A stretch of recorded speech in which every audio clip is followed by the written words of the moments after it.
एक छोटे से गांव में पवन अपनी पत्नी सुनीता और दो छोटे बच्चों के साथ रहता था। पवन मेहनत मजदूरी करके अपना गुजारा करता था। उसकी मजदूरी बहुत कम मिलती थी और महंगाई बहुत ज्यादा थी, इसलिए उसके घर पर दिन में एक बार ही खाना बनता था। वह कभी कभी सूखी रोटी खाकर ही अपना गुजारा करता था। एक बार गर्मी के दिनों में पवन की पत्नी बोली, गर्मी आ गई है। कई साल से हम और बच्चे एक ही छोटे पंखे में गर्मी काट लेते हैं और अब तो वह पंखे भी खराब हो चुके हैं। इस बार तुम नया पंखा ले आओ। अब उस पुराने टूटे पंखे में गर्मी नहीं जाएगी। बच्चों को गर्मी से परेशान देखकर रोना आता है। बच्चों को देखकर मुझे भी रोना आता है। मैं एक बदनसीब बाप हूँ जो घर में एक पंखा भी नहीं ला सकता। सुनीता, तुम तो जानती हो मेरे रोज की कमाई से हमारा घर का गुजारा बहुत मुश्किल से हो पाता है। ऐसे में मैं पंखा कहाँ से ला सकता हूँ? एक पंखा की कीमत कम से कम 200 रुपए होंगे और मैं दिन में बड़ी मुश्किल से ही 100 रुपए कमा पाता हूँ। मेरे पास 50 रुपए हैं। ये 50 रुपये मैं बड़ी मुश्किल से जमा किए हैं। तुम्हारे 50 रुपये मोहन किसान से निकलते हैं तो मुझे 50 रुपये लेकर एक पंखा ले आओ। पवन मोहन के घर अपने 50 रुपये लेने पहुंच जाता है। मोहन अपने घर के बाहर दरवाजे पर बैठा हुआ होता है। पवन को अपने घर आता देखकर मोहन उसे कहता है, अरे पवन भाई, आज मेरे घर कैसे आना हुआ? सब खैरियत तो है ना? हाँ भैया, ऊपर वाले का शुक्र है। दरअसल मैं तुम्हारे पास अपने उधार दिए हुए 50 रुपये लेने आया हूँ। मुझे एक पंखा लाना है। बगैर पंखे के रात दिन काटना मुश्किल हो जाती है। पवन भाई, तुम्हारा दुख मैं समझ सकता हूँ, लेकिन मेरी स्थिति भी कुछ सही नहीं है। इस समय घर में एक पैसा भी मौजूद नहीं है। तुम अपने 50 रुपये फिर कभी ले जाना। इतने में ही मोहन की पत्नी आ जाती है। तुम पवन भाई के पैसे क्यों नहीं देते हो?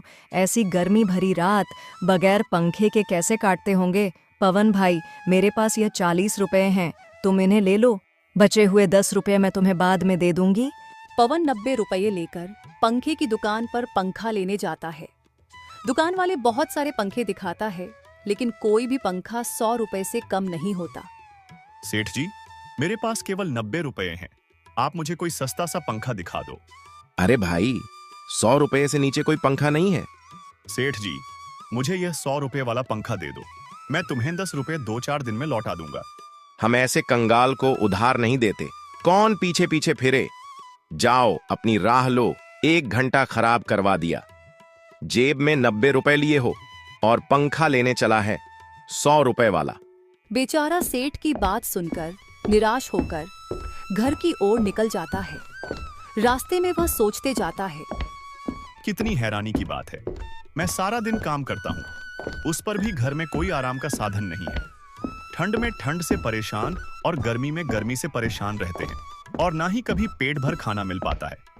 ऐसी जिंदगी जीने की से क्या फायदा जब मैं अपने बच्चों को सुख नहीं दे सकता। बेचारी सुनीता ने घर से निकलते समय कहा था कि पंखा जरूर लेकर आना। अब मैं क्या जवाब दूंगा उसको? बेचारी मेरी वजह से कितनी परेशानियों का सामना कर रही है। अब मैं क्या करूं, कहां जाऊं? तभी पवन को गर्मी से परेशान एक बूढ़े आदमी दिखाई देता है, जो किसी गहरी सोच में डूबा हुआ आसमान की तरफ देख रहा था।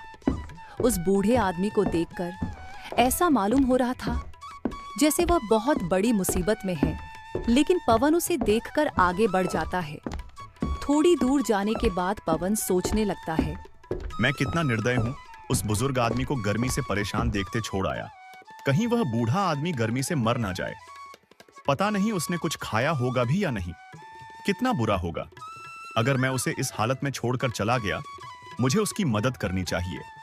फिर पवन वापस उसे बूढ़े आदमी के पास चला गया। उस आदमी को गर्मी से परेशान देखकर पवन को उस पर तरस आ गया।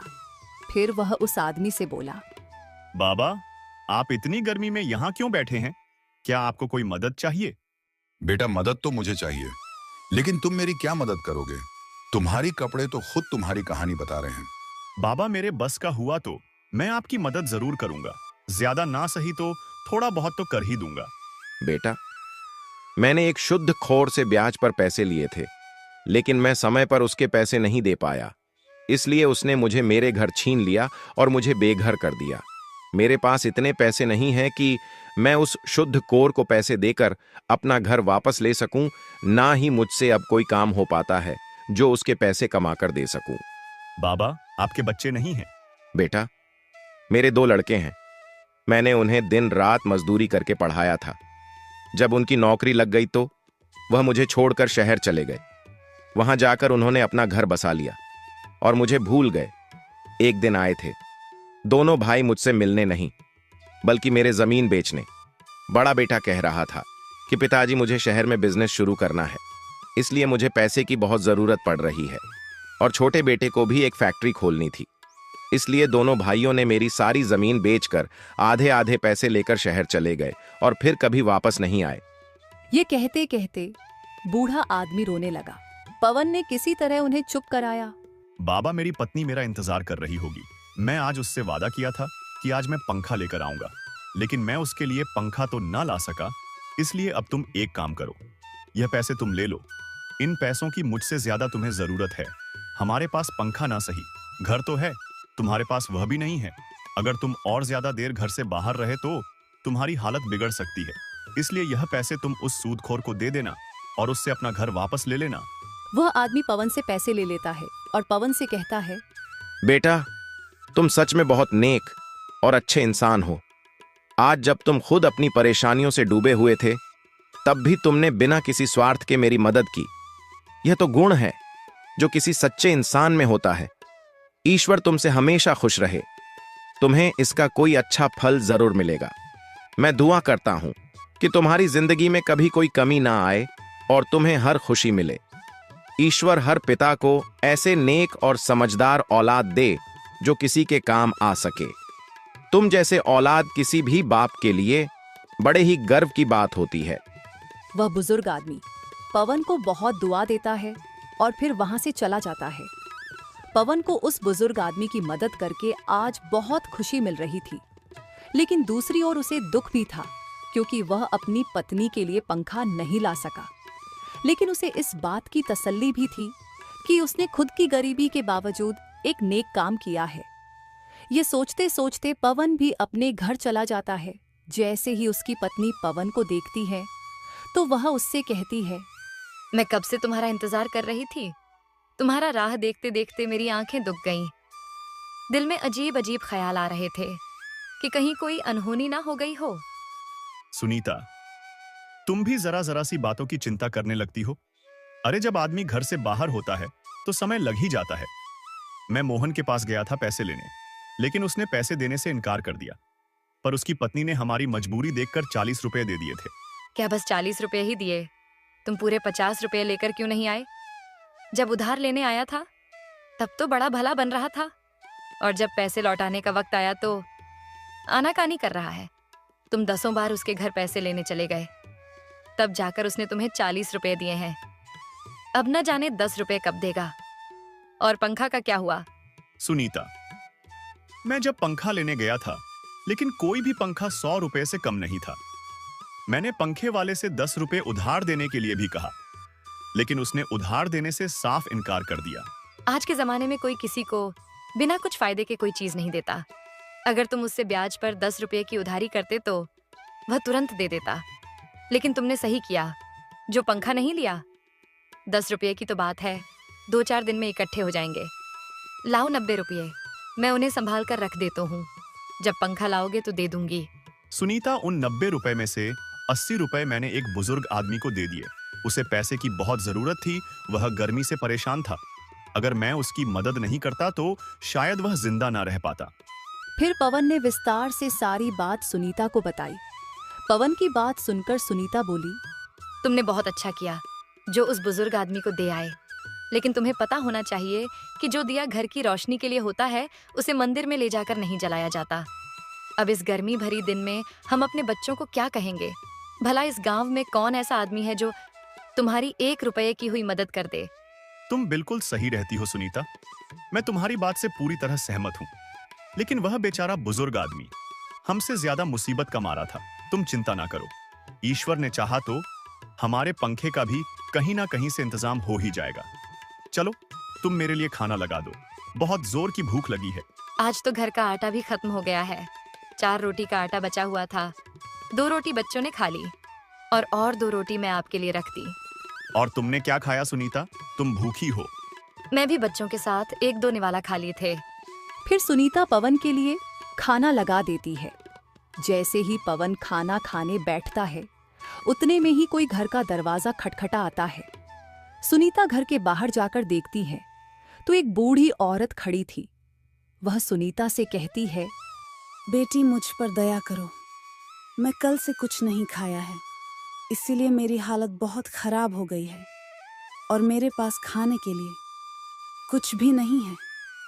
कृपया मुझे एक खाने का को दे दो। भगवान तुम्हारा भला करेगा। बहुत लोगों के घर के दरवाजे खटखटा आए, लेकिन किसी ने दरवाजे नहीं खोला। माँ जी, इस वक्त तो हमारे घर में कुछ भी नहीं है जिससे मैं आपको खाने को दे सकूं, और ना ही राशन है जो मैं आपको बनाकर कुछ दे सकूं। सुनीता की बात सुनकर बुजुर्ग महिला की उम्मीद टूट जाती है। उतने में ही पवन आ जाता है। वह बुजुर्ग महिला से कहता है, माताजी आप अंदर आ जाइए। ज्यादा देर घर से बाहर रहना सही नहीं है। गर्मी बहुत ज्यादा पड़ रहा है। आप बीमार हो सकती हो। पवन उस बुजुर्ग औरत को घर के अंदर ले आता है और फिर सुनीता से कहता है, सुनीता, मेरे लिए तुमने जो 2 रोटी बचाकर रखी थी, वह रोटी माताजी को दे दो। फिर सुनीता रोटी बुजुर्ग औरत को दे देती है। बूढ़ी औरत बहुत भूखी थी, इसलिए उसने वह रोटी तुरंत खा ली। आप लोगों ने इस बुरे वक्त में मेरी सहायता की है। मैं तुम्हारा यह एहसान जीवन भर नहीं भूलूंगी। वह बूढ़ी औरत पवन और सुनीता को दुआ देती है और फिर वहां से चली जाती है। अगली सुबह सुनीता पवन से बोली, तुमने भी रात को कुछ नहीं खाया और बच्चे भी थोड़ा बहुत खाकर ही सो गए थे। तुम एक काम करो, तुम्हारे पास जो बचा हुआ रुपए है उसे घर का राशन ले आओ। पत्नी के कहने पर पवन घर राशन लेने के लिए बाजार की ओर चला जाता है। रास्ते में उसे एक बूढ़े आदमी के रोने की आवाज आती है।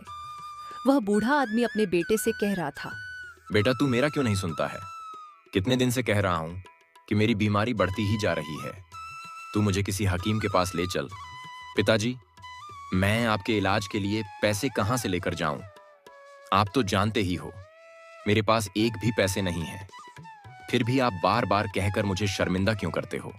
फिर पवन उस बूढ़े आदमी के पास जाकर उसकी रोने की वजह पूछता है तो बूढ़ा आदमी उसे कहता है, मैंने अपने इस बेटे को पालने के लिए दिन रात एक कर दी। बड़ी मेहनत मशक्कत से मैं इसे पाला है। जब यह 1 साल का था तभी उसकी माँ ईश्वर को प्यारी हो गई थी। मैं चाहता तो दूसरी विवाह कर लेता, लेकिन मैंने इसकी वजह से नहीं किया कि कहीं दूसरी पत्नी इसे परेशान ना करे और इसकी जिंदगी खराब हो जाए। और आज जब मैं बूढ़ा हो चुका हूं तो यह मुझे किसी हकीम के पास नहीं ले जाता जिससे मैं अपनी बीमारी का इलाज करवा सकूं। फिर बूढ़े आदमी का बेटा कहता है, मैं इस बात से सहमत हूं कि इन्होंने बड़ी ही तकलीफ से मुझे पाला है और पाल पोसकर जवान किया है, लेकिन मैं मजबूर हूं। मेरे पास इतने पैसे नहीं हैं कि मैं इनको किसी हकीम के पास ले जा सकूं। पवन दोनों बाप बेटे की बात सुनकर परेशान हो गया और फिर उसने अपना एक 10 रुपये जिससे वह घर का राशन लेने जा रहा था, बूढ़े आदमी के बेटे को दे देता है। इस 10 रुपये की मुझे भी बहुत आवश्यकता है, क्योंकि मेरे बच्चे बहुत भूखे हैं और इस 10 रुपये से मैं घर का राशन लाने जा रहा था जिससे मैं अपने परिवार का पेट भर सकूं। लेकिन अगर तुम्हारी पिताजी को समय से इलाज नहीं मिला तो इसकी जिंदगी खराब हो सकता है। इस 10 रुपये से तुम अपने पिताजी का इलाज करवा लो। वे बाप बेटे दोनों 10 रुपये लेकर पवन को ढेर सारे आशीर्वाद देते हैं और फिर वह लोग इलाज के लिए चले जाते हैं। और इधर पवन बड़ी उदास मन से एक पेड़ के नीचे आकर बैठ जाता है और मन में ही सोचता है, हे भगवान, मैं क्या करूं? मुझे अपने दुख से ज्यादा दूसरे के दुख दिखते हैं। अगर मैं घर पर राशन लेकर नहीं गया तो मेरे बच्चे भूखे रहेंगे और सुनीता को जब यह बात पता चलेगा कि वह पैसा मैं किसी दूसरे के मदद के लिए दिया हूं तो वह बहुत गुस्सा करेगी। मुझे कुछ समझ में नहीं आ रहा है, मैं क्या करूं? पवन यह सब सोच ही रहा था, तभी उसके पास एक साधु बाबा आते हैं और पवन को उदास देखकर पूछते हैं, बेटा तुम इतने उदास में क्यों यहाँ बैठे हो? मुझे बताओ। मैं आपको क्या ही बताऊं बाबा, मेरे पास इतने दुख है कि क्या क्या बताऊं आपको। मेरे घर में कोई साधन नहीं है, ना खाने की, ना बच्चों की गर्मी में रखने की, और मुझे दूसरों का दर्द देखा नहीं जाता। अभी मेरे बच्चे भूखे हैं और मैं अपने बच्चों के लिए कुछ खाना लेकर नहीं जा पा रहा हूँ। हाँ पवन, मैं तुम्हारे बारे में सब कुछ जानता हूँ। मैंने तुम्हें बहुत देखा है। तुम दूसरों की मदद अपनी जरूरत को भूल कर करते हो, इसीलिए आज मैं तुम्हारी मदद करने आया हूँ। बाबा, मुझे कुछ समझ में नहीं आ रहा कि आप क्या कहना चाहते हो। तभी बाबा अपने झोले में से कुछ सामान निकालकर पवन को कुछ देते हैं और कहते हैं, बेटा यह लो मशीन। इस मशीन में आइसक्रीम बनते हैं और अभी गर्मी का मौसम है। तुम आइसक्रीम तैयार करके गांव में बेचो, तुम्हारी कमाई अच्छी होगी। पर बाबा, मुझे आइसक्रीम बनाना नहीं आता। मैं ये मशीन लेकर भी क्या करूंगा। बेटा तुम चिंता मत करो, ये ऐसी वैसी मशीन नहीं है। ये एक जादुई मशीन है। बस तुम्हें इस मशीन में सिर्फ जितना आइसक्रीम बनाना है उतना पानी और चीनी की मात्रा अपने हिसाब से डाल दो, और फिर तुम जिस फ्लेवर में आइसक्रीम मांगोगे वह बनकर तुम्हारे सामने आ जाएगा। पर हाँ, याद रखना, यह आइसक्रीम की मशीन सभी के पास नहीं टिक पाते। ये सिर्फ ईमानदार और मददगार इंसान के पास ही रह पाता है। अगर तुम्हारी अच्छी कमाई होने लगेगी तो तुम यह आइसक्रीम के मशीन को किसी मददगार इंसान को दे देना। आपका बहुत बहुत धन्यवाद बाबा, जो आपने इतनी बड़ी मदद की। मैं आपका यह एहसान जिंदगी भर नहीं भूलूंगा। आइसक्रीम का मशीन लेकर पवन खुशी खुशी घर चला जाता है। तभी उसकी पत्नी हाथ में राशन का थैला ना देखकर उससे गुस्से में पूछती है, क्यों जी, आज भी किसी को पैसा दान में देकर आए हो क्या? घर में तो खुद के खाने के लाले पड़े हैं और चले हो समाज सेवा करने। अरे सुनीता, पहले मेरी बात तो सुनो। मैं घर में सच में राशन लेकर नहीं आया हूँ, पर ऐसा चीज लेकर आया हूँ जो तुम खुशी से झूम उठोगी। हाँ जी, तो बताओ ना, ऐसा क्या चीज लेकर आए हो जो हमारा और हमारे बच्चे का पेट भर सके और गर्मी से राहत मिले। फिर पवन सुनीता को वह जादुई आइसक्रीम मशीन के बारे में सब कुछ बता देता है। सुनीता भी यह बात सुनकर खुशी से झूम उठती है। परंतु अब बात यह थी कि आज के खाने के लिए और आइसक्रीम बेचने के लिए ठेला का इंतजाम कहाँ से करे। ए जी, आप चिंता मत करो। मेरे माँ के दिए हुए सोने की अंगूठी को आप ले जाओ। सुनार के पास गिरवी रखकर कुछ पैसे उधार ले आना। फिर जब पैसे आ जाएंगे तब तुम वह अंगूठी को छुड़ा लेना। कम से कम आज बच्चे भूखे तो नहीं रहेंगे और आइसक्रीम बेचने के लिए ठेला भी आ जाएंगे। हाँ सुनीता, तुम सही कहती हो। लाओ, दे दो मुझे वह अंगूठी। मैं सुनार के पास जाता हूँ, फिर सामान और ठेला लेकर आता हूँ। फिर सुनीता पवन को वह अंगूठी दे देती है और पवन खाने का राशन और ठेले लेकर घर आ जाता है। लो सुनीता, तुम खाना बनाओ, फिर हम लोग खाना खाकर आइसक्रीम बनाएंगे। फिर वह लोग बड़े मजे से खाना खाकर सुनीता और पवन आइसक्रीम बनाने लगते हैं। बच्चों आइसक्रीम को बनता देख बड़ा खुश होता है। ए मेरी जादुई मशीन, मुझे चॉकलेट फ्लेवर का 50 आइसक्रीम बनाकर दो। यह बोलते ही जादुई मशीन से एक चमक सी निकलती है और उसमें से 50 चॉकलेट फ्लेवर की आइसक्रीम बनकर आ जाती है। यह देखकर बच्चे मानो उनकी खुशी आसमान तक पहुंच गई हो। फिर बच्चों ने एक एक आइसक्रीम को खाया और बड़े मजे लिए। फिर रमेश आइसक्रीम को ठेले में लेकर गांव की ओर आइसक्रीम बेचने चला जाता है। आइसक्रीम ले लो आइसक्रीम, एक बार खाओगे तो बार बार मांगोगे। ये आइसक्रीम जो एक बार छक ले वो दुनिया की सारी टेंशन भूल जाए। खाओगे तो जानोगे। ऐसे बोलते ही गांव वालों की भीड़ रमेश के पास आकर लग जाती है। बच्चे बूढ़े जवान सभी कोई रमेश से आइसक्रीम खरीदने लगते हैं। अरे वाह रमेश, आइसक्रीम खाकर तो मजा ही आ गया। इतनी स्वादिष्ट आइसक्रीम तो मैंने आज तक कभी नहीं खाई। हाँ रमेश भाई, तुम्हारी आइसक्रीम तो और सभी आइसक्रीम वालों से अलग है। ऐसा लगता है कि खाता ही रहूं। मुझे 2 आइसक्रीम और दे देना, मैं अपने बच्चों के लिए ले जाऊंगा। इस तरह से करके पवन की सारी आइसक्रीम बिक जाती है और उसकी अच्छी कमाई होने लगती है। पवन की अच्छी कमाई को देखकर पवन का पड़ोसी मोहन बहुत ही जलने लगता है। एक दिन पवन का पड़ोसी मोहन उससे पूछता है, अरे पवन, तू सच सच बता, तू आइसक्रीम में ऐसा क्या मिलाता है कि तुम्हारी आइसक्रीम गांव में आते के साथ सारे खत्म हो जाते हैं। मैं और भी आइसक्रीम वालों को देखा है, मगर तुम्हारी जितनी बिकती है उन लोगों की नहीं। और तूने तो पहले दिनों में ही इतनी जल्दी तरक्की कर गया। जहां तक मैं जानता हूं, व्यापार जमने में टाइम लगता है, मगर तुम्हारी व्यापार तो पहले दिन से ही चलने लगा। ऐसा कुछ नहीं है मोहन भाई। सभी आइसक्रीम वाले गांव में प्लेन आइसक्रीम लेकर आते हैं और मैं चॉकलेट आइसक्रीम लेकर आता हूँ। शायद इसकी वजह से हो सकता है। ये कहकर पवन आइसक्रीम बेचने चला जाता है, मगर यह बात मोहन को कुछ अटपटा सा लगता है। वह मन ही मन सोचता है, दाल में कुछ जरूर काला है। यह पवन बहुत तेज में से है। गांव में तो और भी लोग चॉकलेट आइसक्रीम लेकर आते हैं, पर इसकी जैसी तो नहीं बिकती। मुझे इसका पता लगाकर ही रहना होगा कि आखिरकार यह चॉकलेट आइसक्रीम में क्या मिलाता है जो सभी गांव वालों को इतना पसंद आ रहा है। अगर इस तरह से इसकी बिक्री होते रही तो यह मुझसे आगे निकल जाएगा। नहीं, मैं ऐसा होने नहीं दूंगा। फिर मोहन पवन के घर पर छुपकर निगरानी रखने लगता है। जैसे ही पवन आइसक्रीम बेचकर घर जाता है तो अपनी पत्नी से कहता है, लो सुनीता, पैसे को अलमारी में रख दो। कल तुम इस पैसे से बच्चे का फीस और कूलर लेकर आना। गर्मी बहुत ज्यादा हो रही है। अब हमारे दिन भी बदल गए हैं। मैं पहले एक पंखा के लिए तरसती थी, अब हमारे घर में कुल्लर आने लगे हैं। बस ये सब जादुई मशीन की वजह से हो रही है, वरना हमारी क्या औकात थी कुल्लर लेने की। आज हमारे पास जादुई मशीन ना होता तो न जाने हम कहाँ होते। पापा पापा, इस जादुई मशीन से मुझे आइसक्रीम मंगा दो ना, मुझे बड़ा खाने का मन कर रहा है। हाँ जी, मुझे भी आइसक्रीम खाने का बड़ा मन कर रहा है। मेरे लिए भी जादुई मशीन से मांग लीजिएगा। फिर पवन जादुई मशीन से आइसक्रीम मांग लेता है और मशीन से आइसक्रीम बाहर निकल आता है। यह सब खड़ा होकर मोहन छुपकर देख रहा था। अच्छा, तो ये जादुई मशीन का कमाल है। इसी की वजह से पवन की आइसक्रीम गांव वालों को बहुत पसंद आ रही है। अगर यह मशीन मेरे पास आ जाए तो मैं भी आइसक्रीम बेचकर बहुत पैसे वाला बन जाऊंगा। ये सोचते सोचते मोहन अपने घर की ओर चल देता है। फिर वह रात होने का इंतजार करता है। जब रात हो जाती है और सभी कोई सो जाते हैं तो मोहन पवन के घर चुपके से जाता है और वह जादू मशीन को अपने घर ले आता है।